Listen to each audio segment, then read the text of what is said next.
Hi, everyone. My name is Kirk Bachman, and welcome back to The Ultimate Dish. In today's episode, I'm speaking with Kelly Newlon, co-owner of Real Athlete Diets, or RAD, a catering company that focuses on feeding ultra-endurance athletes and outdoor enthusiasts with delicious, performance-oriented food. Kelly is a graduate of the Culinary Institute of America and has been cooking in professional kitchens since she was a teenager. In her career, she has been fortunate enough to have made 2 birthday cakes for Julia Child. Kelly is an avid runner and passionate about giving back to the Boulder community as often as possible. Join me today as I chat with Kelly about embracing her passion for ultra running and trail running to create RAD with her husband, Morgan. And there she is. Good morning, Kelly. How are you?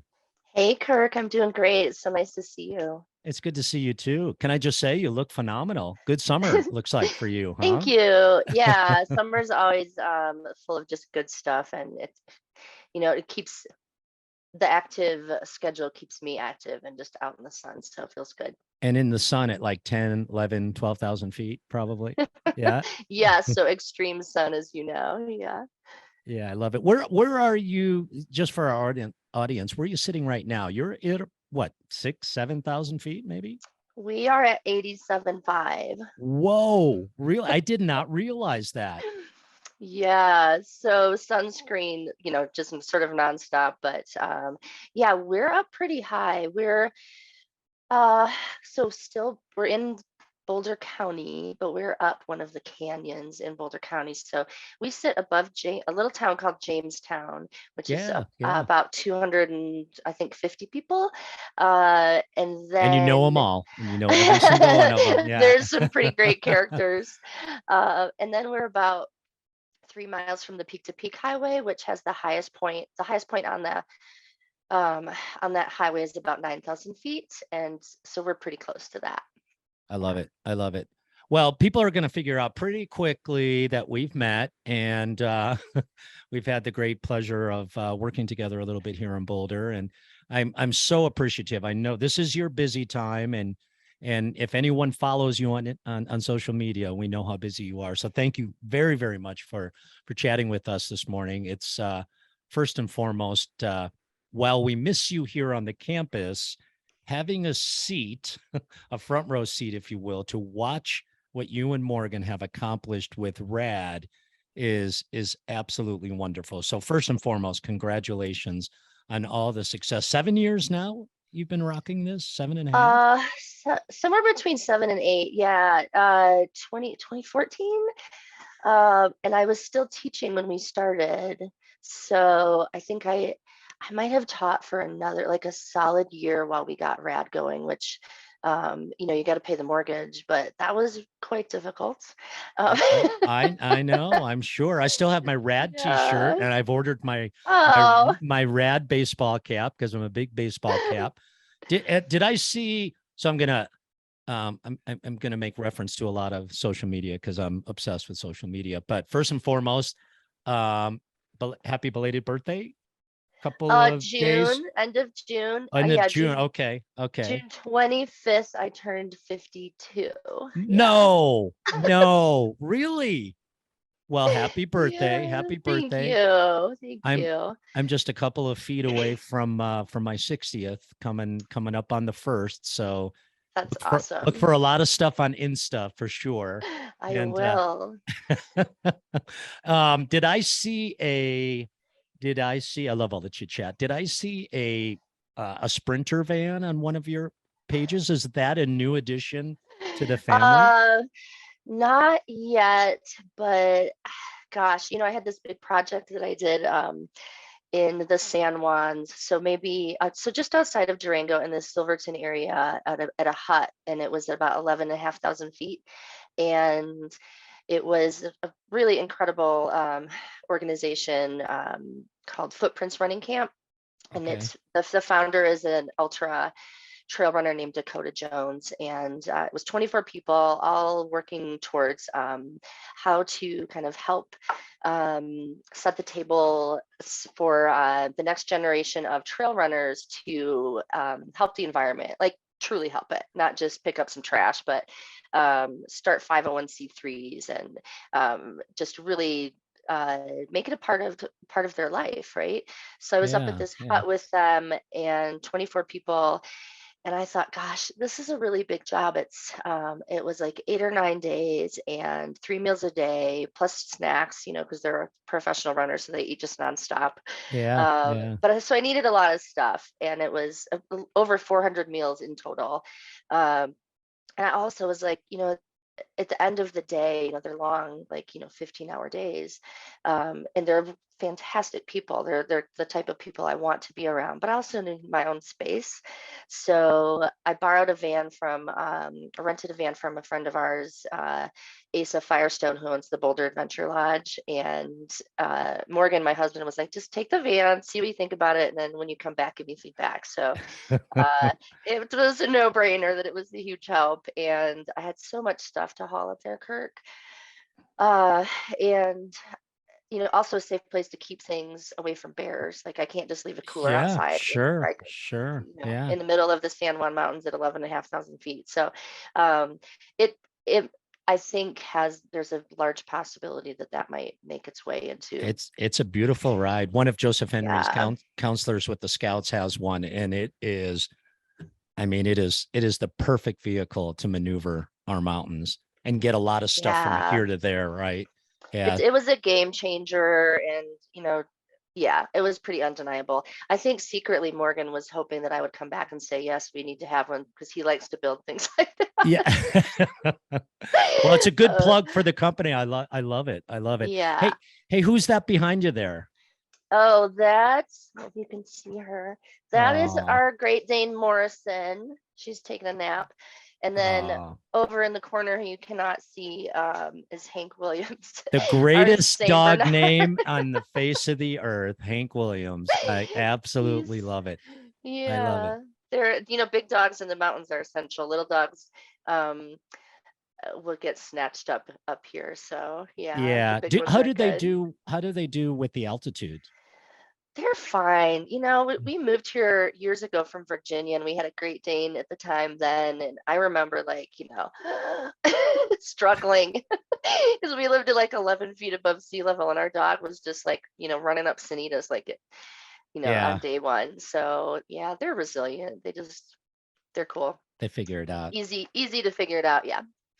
So let's dive in. Let's talk about we're going to talk about a lot today, but let's talk about your journey on becoming a chef. I noticed, and I'm going to have a little story here. I noticed a recent post on Insta about a pretty cool series on television about chefs, about cooking, about the industry called The Bear. And the school is a buzz, right? All the students are watching it, and and I know that it's resonated with you. But I wanted to share real quick the reality of that series. So in the show, the chef is operating, a little place in Chicago that he took over from his brother who passed. And I think they call it the original, you know, beef, Chicago, something like that. But the reality is that it's real. And the real name is Mr. Beefy. And I ran a school literally a block around the corner. And I'm just blown away when I'm watching the series. And they mention Escoffier a couple times in there, which was kind of cool. But when they're in the game room in the back, when they're kind of having their meetings and stuff like that, that's all legit. That is there. This is a very, very popular smack dab in the heart of the city place. And one of the comments that you made on Insta about the series was that the professional kitchen, quote unquote, the professional kitchen has always been home to you. So let's get on that journey of how you became a chef, when you became a chef, why you became a chef, and why is that kitchen such a beautiful place for you?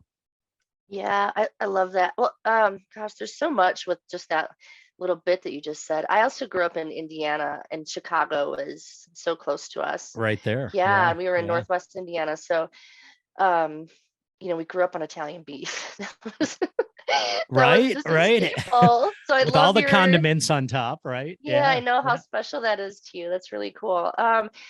I like I had already mentioned, I gave my age away. I'm 52, so I was born in 1970, and So there was no Food Network, but we did have PBS, right? And a Chicagoland Sure. PBS was amazing because there was no shortage of food TV, especially on the weekends. So I would, I'm first generation Ukrainian, so my mom, we were doing chores at a young age. Um, There's so, that. Yeah. right. So I would, excuse me, I would be like dusting in the family room, like, on a Saturday morning. And that's when PBS would show Julia Child and Yan Can Cook and the Yeah. Galloping Yeah. Gourmet. So that was my intro into it. And I was like, I was just sort of obsessed with it, especially like as a 5-year old, Yeah.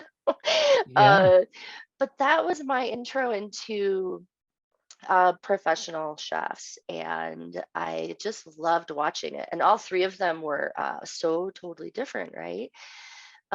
So around 5, I just started, cooking different things. I remember making like Hershey's, the cocoa, that little canister that was Yeah. just like Sure. said like dark brown, that's just said Hershey's across the top. They had a truffle recipe on the back.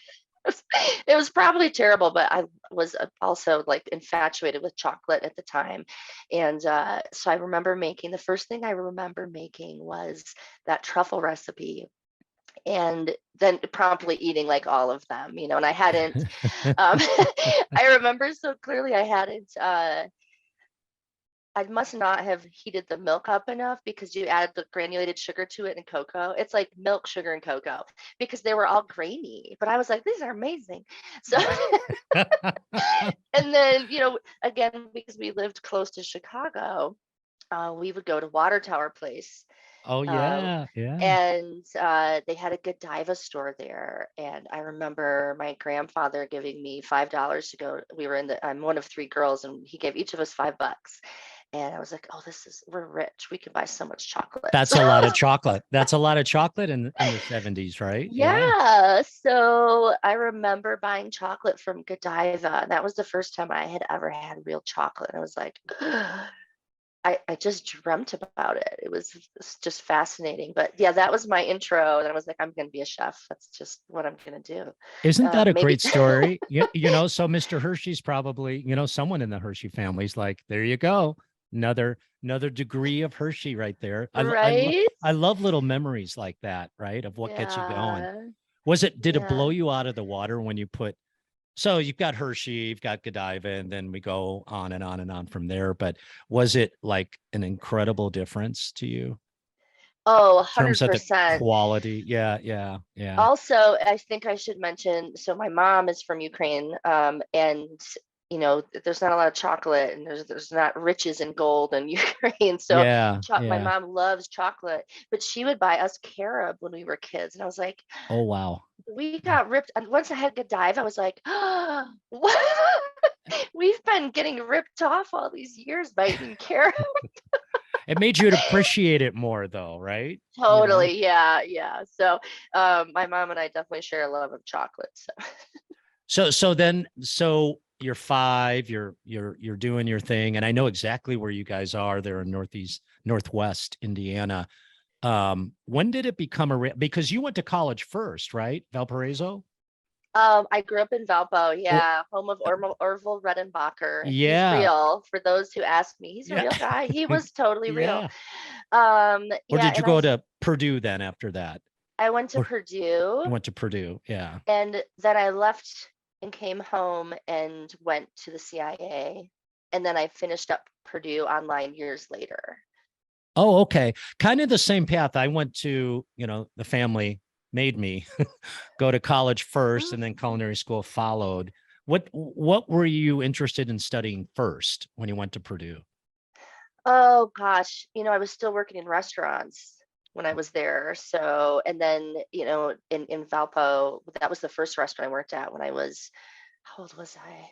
I was still a teenager, 17 or 18. Kind of putting yourself through school type of thing. Yeah, yeah. And I was just like, this is where I want to be. So just went to this restaurant in town that was like, I had heard like, this is the best restaurant in Valparaiso. So that's where I went. Yeah. It was, uh, run by the executive chef and the head chef were both CIA grads. So Oh, okay. that's how I learned about the CIA. You know, we didn't have the internet then, so I didn't know there were other culinary schools. So word of mouth stuff, right? Yeah, yeah. Yeah. And um, again, you know, I grew up in a family of three kids, first generation American, raised in a Ukrainian household. So there, you know, like a lot of Eastern Europeans, there's a lot of yelling, right? So my Yeah. house was just loud. And the chaos of that, when I went into the kitchen, there was yelling. So I it didn't faze me. It was totally comfortable for Oh, just me, like home. Yeah. just like home, but organized. Yeah, So yeah. yeah, but and you know, also I'll just kind of circle back. Around the age of 5 too, I ran my first race on a like cinder track at the elementary school I went to in Michigan. And uh, I remember running that. It was at that time, Kirk, you'll remember it was the 100-yard dash. Yep, yep. And I ran that race and was like, I am going to be a runner. Holy cow. It just blew my mind. Uh, so yeah, that So was this kindergarten. this all came together at the same time. So I guess I didn't know that. So you're working at this restaurant. You got two CIA grads who are obviously chatting you up, and so then you end up going to Hyde Park Mhm. Yeah, for and so I how scary is that for this little gal from Northwest Indiana? yeah, you know, I was cooking lunch on the line and the phone rang and it was for me and I was horrified because here I am cooking lunch next to my boss who's the owner of the restaurant, who was wonderful. I mean, he was really hard on me, but he was nowhere near as he should have been much harder. Yeah. Um, serious. I saw how he was to the guys I worked with. He should have been much harder on me.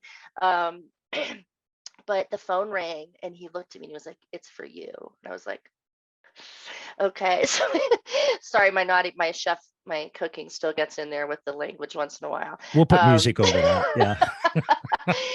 but he was like, "It's for you." And I thought, oh God, I'm so horrified. I'm in the middle of a lunch rush and I get a phone call and I was certain it was like my parents or something. So I answer the phone and it's the CIA and they're like, "We have one spot and it's next month." Wow. Wow. And I was so excited. I hung up. I was like, "I'll take it. I'll call you later in the middle of lunch. Also, you should know that." Yeah, yeah, yeah, yeah. Do I get a discount for that? Yeah. Right. So I hung up the phone and I told my boss, and he was so excited. He picked me up and spun me around. He's like, "What? What? You can't leave in a month." Like, and I knew this, you know, because like Yeah. every restaurant, you need everybody. Um, and the next month was it meant that I would not be there for Thanksgiving, which was the largest day of the year for this particular restaurant, and also my favorite day to work because it was just mayhem. So I went to school, and he actually flew me back to work Thanksgiving, and then flew me Oh back my to gosh. I school. just I got a know. chill. Wow. You know what I love about the beginning of this story, Kelly, is that and it's why it's so important, this love of this craft, that you're about to start your life, your career, everything you've been waiting for, and you're worried about Thanksgiving service, right? I mean, how do you teach someone that? How do I teach Joseph Henry how important that is, right? I absolutely love that. Yeah. Yeah, it's the loyalty that we have. Like, I am a very loyal person, and then when you're in a restaurant in that kitchen, you're surrounded by other people with that same loyalty to each other, so it's really a cool connection, right? Yeah, yeah. And that's sort of connected to Bear, bringing it back to, we're giving everybody plugs today, the Hershey family, Godiva, the television station. No, but it's true. And that's what when I talk to students here, obviously, it's really about the culture. It's please respect each other. Just respect each other. Everything else will fall into place. Just respect each other and the craft, right? So CIA, Yep. imagine Ferdinand Metz must have been running the show back then, He right? was, President Metz was. Tim Ryan was there. He Yeah. had a seat, but he was not in that position yet. And at the time, Do you know John Procarpio? Procarpio and I actually graduated in the same class. We were in sister groups. No, no. Yeah. What are the chances? And I don't know that you knew that Chef Bob and I went to culinary school together as well in the Northwest. I mean, That's what so are the chances crazy. that we all end up, you know, together? That's amazing. Yeah, yeah. I want to put a pin in that because Bob and I have a memory at dinner of the decade years after I graduated from culinary school. And Bob and I did not know it, but he was working for Charlie Trotter and I was there making dessert. At the At same this time, are you kidding me? Really? I mean, no. so pull Julia into this whole thing. I mean, I had the Okay, great yeah. pleasure of meeting her. You know, she was up in age. I'd say she was, maybe in her late 80s when I met her. She was absolutely eloquent, just lovely. So tell me about the birthday cakes. Yeah. How'd that happen? Um, so I go to the Institute, graduate, blah blah blah. Moved to Virginia, and I started working at. I wanted uh, the the coolest restaurant in Virginia at the time was a restaurant called the Trellis, which was owned by Marcel Desaulniers, author of Death by Chocolate, Mm, and I had had a solid pastry background through the culinary program I went to at the CIA, but by no means was I equipped to, like, I could have been a pastry cook, right? So that's what I got hired on as. And they're like, the job is it starts at 2 in the morning. Can you do that? I was like, sure. yeah. I had no idea that will rock your world. Nothing can prepare you for that. And those weren't 8-hour days. You're done when you're done, as you know. Yeah. So Yeah. I ended up for 10 years working the graveyard shift. And um, I took a job, started as a pastry cook on that team, and it was very high stress. Um, that restaurant had I think, gosh, I mean, we would do 350 to 400 for lunch and the same for dinner. And lunch and dinner both sold dessert, so there was just mass amounts of volume. We had bread service, and I it was the hardest job I've ever had, and by all means catapulted my career. Within a year and a half or 2 years, I was assistant pastry chef, and then about 3 or 4 months after I was assistant pastry chef, I only sat in that spot for a few months because our pastry chef moved, and I was promoted to his position, which was amazing, but also way too big a job for me at that time. Now it uh, all sort of makes sense to me now, though. I guess I did not realize. So you were at Trellis for 10 years, for a decade? a decade, So, yeah. which is a lifetime, right? In our industry. So now it all sort of makes sense. I could remember times where Bob and I were trying to make sense of our schedule here, and we were missing a pastry instructor. And Bob was like, "Well, Kelly will do it." And I'm like, "Well, Kelly's a cuisine instructor." He's like, "Kelly will do it." Now it all makes sense, right? Now it all Yeah, makes sense. How which is a funny. great point. If you can be a switch hitter, Yeah. you're more Yeah. valuable. So that was one of the smartest decisions. I would say that probably was the smartest decision that I made in my culinary career, other than saying yes to going to school. Because a lot of people don't need school, but I needed it. It was Yeah. it was For different exactly, reasons. Yeah. yep, Well said. Well was said. exactly what I needed. And then, so I got promoted to pastry chef. And so it wasn't just that restaurant was exceptional in so many ways. This would have been mid 90s, 90, probably 94, 95. But because it was do you remember those shows on PBS and TLC, Kirk? It was like Great Chefs of the East or whatever, and they had Those a were little great. And jingle. they had little books and oh yeah. Yeah. Yeah. Yeah. So the trellis was on Great Chefs of the East several Okay. times. Okay. And then Marcel wrote Death by Chocolate. And then he wrote Yeah. like 8 other books. So as a pastry chef, um, you tested those recipes with him for the book. I was heavily involved in a half a dozen cookbooks that he wrote and co-wrote with him the recipes. He would travel all over the country, coast to coast for book tours. So I would go with him and make, I don't even know, like countless tens of thousands of cakes and small cookies and whatnot to bring to book signings, and was on the Today Show, was on so many different radio shows. Did an episode of Cooking with Julia, if you remember that series, Wow. in Wow. her home. It was taped in her home. When and in Connecticut. And yeah, Yes, yeah. yeah. Wow. Wow. So just like mind-blowing things that a kid from Indiana should not, Wow. wait, Wow. unbelievable. But the job just was so hard, like in every way, mentally, emotionally, physically. But I'm so grateful for it, and that is what um, put me in the position to make cakes for Julia. Her 80th birthday, I believe it was, 85th was at the Willard Hotel in Washington, D.C. And Marcel was like, we're going to D.C. and it's for Julia's birthday. And it was an IACP event. Oh, Um, wow. Yeah. Okay. yeah, which was Yeah. always so cool. Yeah.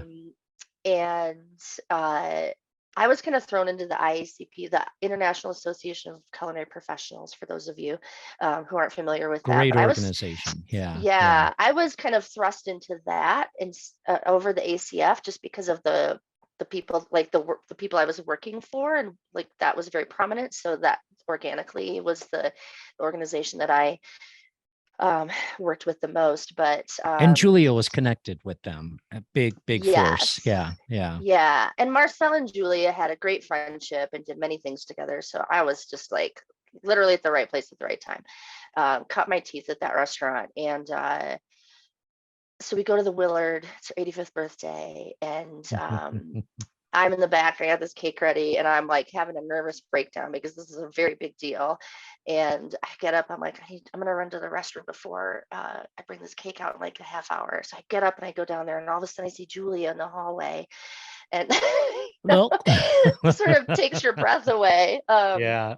And so then, a few minutes later, she gets back in the dining room, and I bring the cake out, and she had literally fallen asleep at the table. No. It was so late. It was like 10 o'clock at night. Sure. She was Dessert 85. course. Yeah. Yeah. Yeah. So that was the first one. And the second one was What'd you make for the first one? What kind of cake? Do you remember? it was a almond cake with like shaved chocolate in it. She really liked chocolate almonds, espresso, and raspberries. Nice. So that one Nice. was kind of a little bit of a combo of that. And then the next one was incredibly special. Marcel was at he was on vacation in like France or something. So he's like, hey, there's this really big thing that's going to happen. I'm out of town and I would love for you to handle it. But you need to bring someone else from your pastry team. So my friend Amanda came along with me, who was our assistant pastry chef. And we drove to Washington, D.C. for the literal opening of Julia's exhibit at the Smithsonian. Yeah. And Yeah. that was also they celebrated her birthday. I believe it was her 90. It was just maybe 6 months before she passed, Kirk. So was that 92nd birthday or That's a something? right around the time. Yeah. Yeah. So I mean, Wow. wow, yeah. So we were literally at the Smithsonian Institute, and everybody is there. I mean, if you Sure. can imagine, Sure. and like every magazine imaginable, food art and food and wine and gourmet, and I think Savor had just come out at that time. But it was just unparalleled. The rest of my, like, nothing can touch that. And so there's there's all these kind of like tables set out, and for like the evening there was a dinner and whatnot. And then everybody who was there that was invited chef wise to serve had like tables and stations set up. So we did that. And then towards the end of the night, I walked out in the middle of this ballroom floor to present her with this cake. And I am super clumsy as it is. But the floor was, a perfectly flat ballroom floor. But Kirk, I was so afraid it was going to fall. I did not. But and she was just sitting there with her family, and Super gracious, I imagine. Yeah. oh Yeah. yeah, she was so lovely. And that was a dark chocolate cake with like espresso buttercream, and it was covered in white chocolate buttercream. And then we had been just kind of shaving white chocolate curls off, but one of those big like 11-pound blocks that you get, Yeah. Yeah. and you're Yeah. like shaving the Old curls. school. Yeah. Yeah. And this is a really funny story. So I'm like, oh, thank God she's got it. It's off the hook. Then everybody eats the cake, blah, blah, blah. So the next morning, it's like 6 in the morning, and the phone rings in my hotel room. And I'm like, hello? I'm exhausted, right? Sure. So I can hardly like speak. And it's Julia's assistant. And she said, hey, we just wanted to take the rest of that cake home. Julia said it was the best chocolate cake she's ever had. And I was like, I don't Wow. have the cake. Also, I know that was so wonderful to hear, but it was totally overshadowed by the fact that the cake, the rest of the cake went into the kitchen that night at somewhere in the Smithsonian, and the staff ate it.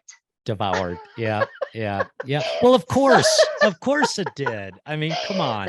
so I went back to Virginia, to Williamsburg that day, and Amanda and I feverishly baked a whole other cake and FedExed it No. overnight to Wow. Julia. Wow. Wow. Yeah. I mean, that is an amazing story. Really amazing story. So absolutely gracious.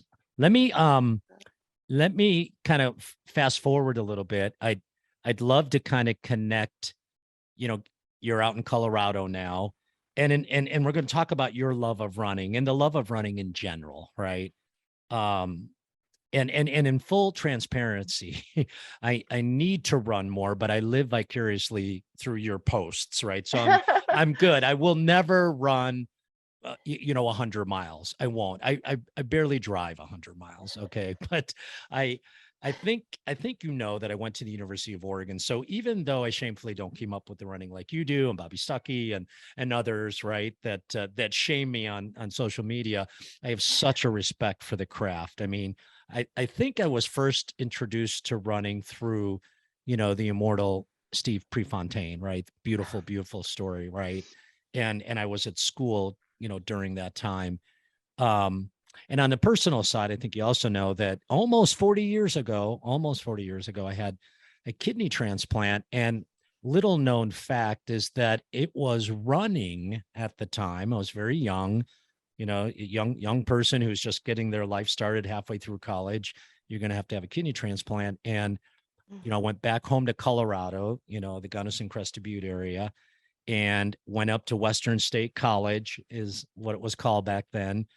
And I ran and I ran and I ran and I ran and I ran for a good 3 to 6 months every single day before the transplant, right? Thinking that's what I need to do. I need to have the energy. I was skin and bones. And because of that, the kidney transplant was incredibly successful. It was easy. But I was in great shape. I was young, and running will always hold that kind of special place in my heart because it sort of got me through a period of time where I could have felt sorry for myself, I guess. My mother wouldn't allow that, but running got me, and I don't know to this day, and I'm going to ask you this question, Kelly. I don't know if I was running to or from. I really don't know, but I question that quite a bit. So when I see the impact that you have on other runners, because you're supporting them, right? You're providing the nutrition.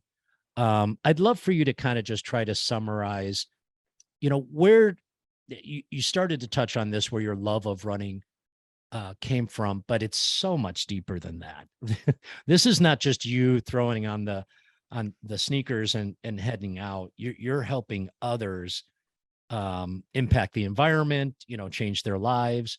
So, if you can you talk a little bit? That's a lot to unpack there, but your love of running, why you do it, where that inspiration came from, what keeps you going. Right. Well, first I'll say so many people who do not run often say, uh, mention to runners, you're running away from things. I Right, will right. Yeah, absolutely be the first person to say I am running through it. That is how I ran even through. better.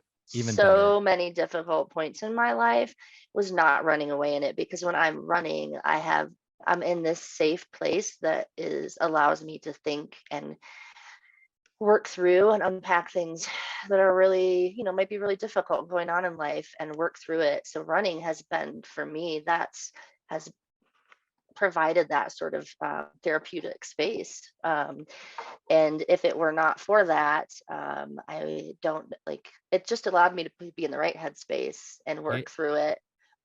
Yeah, that's a TikTok reel Yeah. right there in itself. I love that, running through it. Yeah. Yeah. So Yeah. many big decisions. I'll be like, oh gosh, I have this is really hard. What's going on? So, I go out for a run, and at the end of that run, I'm like, okay, now I am ready to make the move to do what I need to do. Yeah. Yeah. Yeah. And can you talk a little bit about, so it's all connected. I mean, running takes on many different forms, right? So, but with you, it's I don't know if the right term is ultra running, trail running, outdoor running. I mean, it's very unique. It's incredibly impressive. It's the names that you don't always see on the headlines, right? Right. Running in the dark and yeah, yeah, yeah. Yeah. I think, it's definitely it's I always gravitate more to sports that are in the dirt. So trail running, mountain biking, climbing, right? We definitely feed a handful of road runners, road track, marathon, that sort of thing. But the bulk of our business has always been sports that are on the trail or on the wall of a mountain kind of thing, whether it's bike or running. But and I think that's pretty normal human nature, right? Like that's where my heart is. So that's the community that I gravitate towards. And because I have a connection with that community, they trust me to feed them. Um, so trail running, whether it's, I don't know, the bulk of the community we work with, I would say, are 50 to 100 miles. Um, and there's some crazy 200 miling going on right now. But Wow. uh, Wow. yeah, and it's, out here you could run 5 miles, and it's, if you're running straight up a hill, up a mountain, it's not about the per mile time, because a 5K on a road at sea level is much different than a 5K Straight up. uphill. Yeah. Yeah, Yeah. Yeah. absolutely. So that's the community that we serve, as more of like the ultra trail community. Um, and Morgan, my husband, is a cyclist. So, we work with mountain biking, gravel riders, cyclocross, and that sort of thing as well. But yeah, that's the community, and because we understand them, over the years, we've just become uh, that much more trusted and a part of the community. It always feels to me, Kirk, like it's a selfish job that I have, because I basically created a company where I could just feed my friends all day long. Well, and you could be yourself and you understand the language, right? You understand what these high performance endurance athletes need. What does it mean, Kelly, to be vetted by the community? I think I've read that a couple of times. Oh gosh. Trusted, accepted. Yeah, Yeah. I think so. And again, uh, so much of that is because, you know, we were part of the community, the outdoor community, outdoor endurance community, right? Before rad. So if you put those things together, it makes sense. And we work with a lot of athletes individually, and because of that, the brands that they're sponsored by trust us, which is a good full circle, right? Yeah. Yeah. um, Trust and respect is Trust incredible. and respect, yeah. Yeah, so important. So let's talk about Rad. Yeah, I mean, I don't know how you get a more rad name for a company than Rad. And I remember when you first came up with it and you brought the t-shirts to the school, and I wasn't worthy, but I wore it. Here's what it says on your LinkedIn. It blows my mind. I won't read all of it, but just Rad is fearless, independent, and original. In a nutshell, we are a catering company that focuses on feeding ultra endurance athletes and the outdoor industry alike. But going back to that very first sentence, Rad is fearless, independent, and original. Can I substitute the word rad for Kelly? I guess so. I don't always feel those things, but every day is a little different, right? We always, I find that I am with the things that I take on, and you're probably the same way, like just on the edge of being uncomfortable enough to still be learning, but I'm not like super comfortable because I'm like, oh, is this more than I could pull off? So that doesn't make me feel fearless in the moment. But afterwards, when you're like, okay, I knew I could do it. I knew it was going to be really hard and that I would grow because of it. So that makes you feel more fearless, right? Well, it pushes you. It's just like after seeing Julia in the hallway, and then you have to walk in with this, you know, chocolate cake and present it to arguably the greatest name in food, right? In Hmm. our country anyway. Um, so let's talk a little bit about RAD, real athlete diets. I mean, brilliant, period. What better way? I don't even know how you write a business plan for this, but what better way to blend your love of sport with your love of cooking, right? And helping others along the way. When was your aha moment that, all right, this is what I'm going to do? We're going to do this. Were you doing it already kind of on the side? Were people asking advice and that sort of thing? Was it Morgan's idea? There we It go. was it was not Morgan's idea, Oh, but very good. I did come up with a name because of Morgan. Um, I was actually driving home from school from teaching one day, and I was about, I don't know, 5 minutes from home, and my phone rang, and it was a friend of mine who was training for an Ironman, and I had just kind of on the side been doing a little contract work, like feeding friends who were athletes and whatnot. Here and there, and he asked me, he's like, I'm training for this Ironman, and I would love, like, can you feed, like, cook some meals for me, like, every week for the next whatever 8 to 10 weeks. And And take care of me. Yeah. yeah, uh, For and this, I will pay you. yes, you will pay me.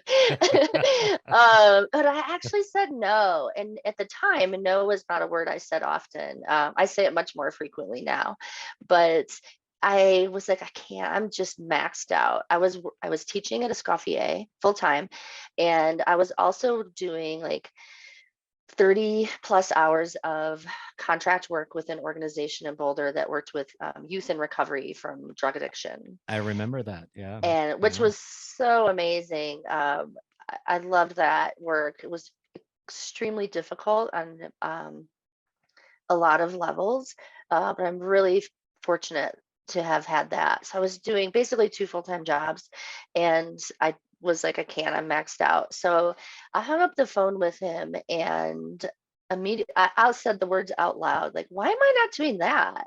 That's what I should be doing. I should be feeding athletes in Boulder. And then, again, I was only 5 minutes from home. So I'm in my head, I'm like, okay, surely someone else is doing this. This is Boulder, food mecca and athletes. And I was like, no one is literally, there's no one doing this. I'm like, why is no one doing this? I know the answer to that now, but at the time I didn't. It's hard to really, Yeah. Yeah. Of course. and Of it takes course. a kind of a unique sort of uh, ding dong to fill that spot. So, but I got home and I walked in the door. I was like, Morgan, I'm going to start a business. I'm going to feed athletes. And again, Morgan's a mountain biker or cyclist in general, but he was always saying the word rad. So I needed a hook because I wanted him to be my business partner because I don't like numbers and paperwork. But he's really good at that stuff. I said, the name of the business is going to be called Rad, Real Athlete Diets. I just made it up when I was like standing there. He was like, oh, okay. So that's how it started. That was it. And I then he drew the logo on a napkin and gave it to a friend of ours. Serendipitous, perfect, simple, right? How similar is that original vision to create RAD that day, that moment, Mhm. compared to today, I seven would years forward? say that's such a great question. I think about that every once in a while. Like, where is this what I want it to be? I would say it's 95% where I wanted it to be, with the exception of one thing that I never enjoyed doing. And we don't do things we don't like to do, right? And that's individual meals. We don't do individual meals, and we haven't for about 5 years. Um, it really, when there's more work, it ends up costing you money. There's no money in it. I can only reach one person at a time.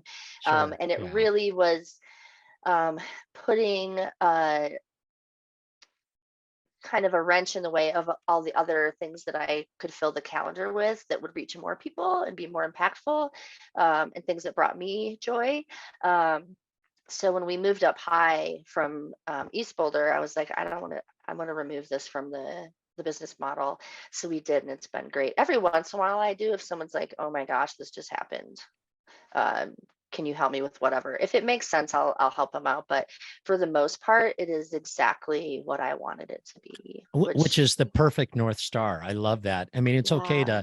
to pivot here and there. The pandemic was what it was, right? Or is what it is. But Mm, no, I love that intentionality, right? Um, right. I was going to ask only because you're very familiar with the our commitment to farm to table, taking students out to the farm, meeting farmers, engaging with the Eric Skokins Mhm. of the community, right? Um, is there anything you can say about the importance of local sourcing for the work that you're doing specifically? Yeah, I think, it's so important. If it's important to you, make it an important part of your business, right? And Yeah, it is an important part of, or what I think is important. Um, just, I mean, a couple of weeks ago, I went to, a commissary that we used to use, a few years ago. But I met with, the owner of a company called Project Umami, and he makes, tempeh, and it's tempeh that all of the it's soy free, which is important for a lot of people. So I was like, that's a clutch move. But all the product that he uses, Kirk, is grown here in Boulder County. He's like chickpeas grown in Niwot, or like I mean, who lentils, or knew, right? Yeah, right, yeah. exactly. Who knew? Also, so many people are like, what, tempeh can be made without soy? I'm like, so he's got tempeh from like black beans and millet, or white beans and quinoa, chickpeas and, uh, green split peas, and it's fabulous. And it's right here in Boulder. And I walked in and they were making it. So I used that to bring to the camp that I fed in Silverton, in July. And then one of the cool conversations that we had when we were in Silverton was like, hey, next year, let's see if we can implement. There were 3 or 4 Lakota Indians at the camp I was at, and they're like, oh, we would love to bring like buffalo or elk. I was like, well, let's find a farmer, like, or a ranch or somebody close by within like 50 miles of where we are, and let's make that happen for next year. So we're going to go and do that. I think it's important, so I make sure it's a part of RAD. And does it have to be organic? My immediate answer to that is no, because as you know, there are so many small farms who operate organically but do not have the funds to become certified Sure, organic. So, sure, sure. I pay attention to that. And, yeah, I mean, we're so spoiled out here. We're so lucky to have what we have. And it feels like a miss to not utilize it and to not support those people. And it keeps getting better too. I know that even in my role, I've tried to be a little bit more intentional about outreach, and through a connection from a connection from a connection. I had the good pleasure of chatting with Jake Plummer, a few weeks Mhm. ago, and then all of a sudden you're talking about Umbo and Michael Love and all these other, kind of farm box, all these unique biodiversity opportunities for our students to get out there that I never, quite honestly, I didn't think about a few years ago. So Mhm. I absolutely like this kind of mushroom mycelium network that we're creating just slightly below the surface. I have to ask because I again I saw a really cool picture. I was drawn by the grilled cheese. It was just like a grilled cheese sandwich kind of, and you were reminiscing about the first time you had a vegan grilled cheese at 16. But what caught my eye is that you were at Alpine Valley. It all makes sense because you're Northwest Indiana. So I've been Mhm. there. You saw the Dead. I saw Dave Matthews with Gretchen at Oh, Alpine. Yeah, so which sweet. it's a great place, right? And it's still there. I was going to ask about the plant-based sort of pulling that into your business, and I think you've is that do 50% of the athletes, kind of focus that direction, or is that changing? The athletes we work with, yes. And Yeah. I'll tell Okay. you, it was really easy to see pretty immediate years ago when we started RAD. If we were doing an event somewhere, like, I don't know, at a running store or a climbing gym or something, to that everyone that comes, especially in the Front Range, or fill in the blank, if this community is there, this is what is needed. People will be like, oh, I can't eat any of that. I'm sure you don't have anything that's like gluten-free or dairy-free. And I'm like, actually, it's all gluten-free, dairy-free, nut-free, and half of it's vegan. uh, because we found that I never want to hear anyone say I can't eat what you have because of my restrictions. So now we do everything for an event is gluten-free, dairy-free, and nut-free. Gluten-free because there's just so many people, whether it's they're celiac or they have an intolerance. Dairy-free because that is quickly becoming a very popular, whether someone's vegan or they just have a lactose issue, Sure. or they think they have a lactose issue. And then nut-free, a lot of our events are remote. So there isn't a hospital close by, and I don't want anyone to have to pull out an EpiPen. Yeah. Yeah. No, That that's freaks me out, Kirk. Yeah. that's real. That's real. Yeah. I love that Yeah. thoughtfulness. Yeah. Yeah. And Yeah. then we often will have like half of what is here is vegan, just naturally happens to be like, potato salad's vegan if I use vegan mayonnaise, or if I don't use mayonnaise at all, right? If I just use like olive oil, lemon, and parsley kind of thing.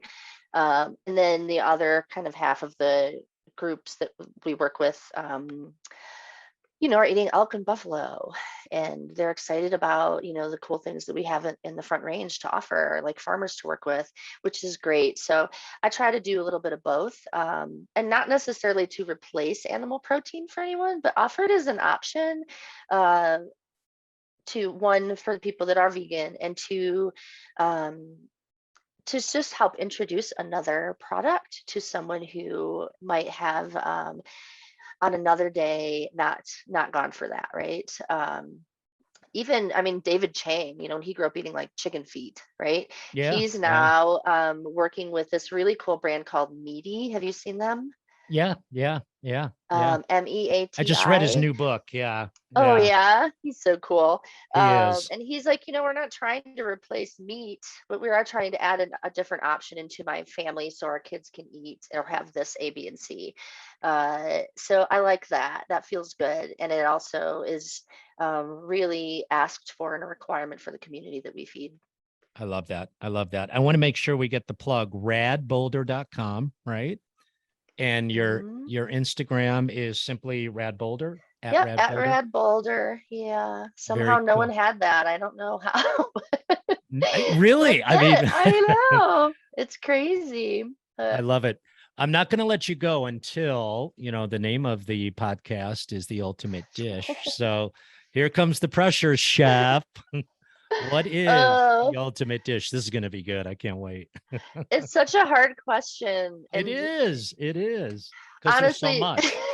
there is. And so much of me is like, is it like your last meal? Is that the dish that you think of? But to me, honestly, whatever is on the plate, it's what's more important to me is sharing whatever's on that plate or in that big bowl with someone who's really special to me. It's not I, about the food per se. It's what I'm sharing with the company I'm with. how come I knew you were going to say that?